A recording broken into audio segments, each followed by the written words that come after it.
Alors quelque chose qui serait intéressant à faire, c'est de tester ça sur un motif aussi. Donc ici, j'ai récupéré sur le web un motif sans raccord visible. Et après l'avoir modifié, vous le voyez, tout en couleur, évidemment, je l'ai transformé en deux niveaux et j'ai mis une courbe de transfert de dégradé. Et je peux obtenir ce genre de choses facilement et changer les couleurs facilement aussi par le dégradé. Ça, c'est quand même assez sympa, ce genre de choses. Est-ce que les motifs sans raccord visible, on avait vu ça? Ça vous dit quelque chose? Les seamless patterns? Oui, ça vous dit quelque chose? Ok. Pour ceux qui ne se souviennent plus, je vous montre rapidement. Là, je vais fermer l'image. Voilà. Alors, l'idée, c'est de faire une recherche dans Bing sur les motifs sans raccord visible, c'est-à-dire quand on les met côte à côte. Évidemment, j'ai pas écrit comme il faut, c'est ER, voilà. Seamless pattern. J'ai mis entre guillemets public domaine pour trouver des motifs que j'ai le droit d'utiliser en principe. Le moteur de recherche ne montrera que ceux qui sont du domaine public. C'est une des solutions.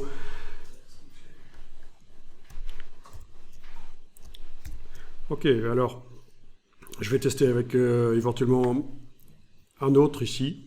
Quoique celui-là était intéressant parce qu'il était grand, mais est-ce que les autres sont grands aussi? Oui, ils sont grands aussi. 1920 sur 1920 pixels, c'est indiqué. Et donc ça, c'est intéressant de voir que si on l'utilise tel quel, ça va poser problème. Voilà.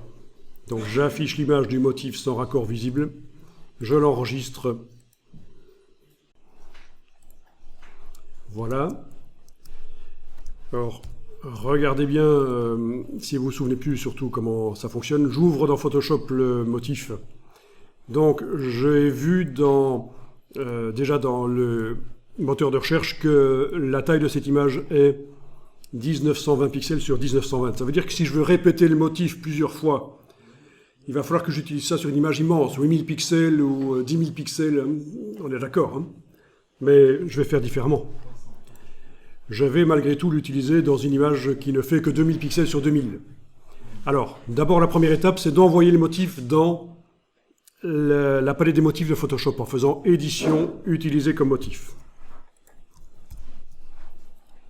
Ok. Donc on ne voit pas la palette des motifs de Photoshop, mais on a réellement envoyé tout le motif dans la palette des motifs de Photoshop et aux différents endroits où cette palette apparaît, le motif apparaîtra aussi.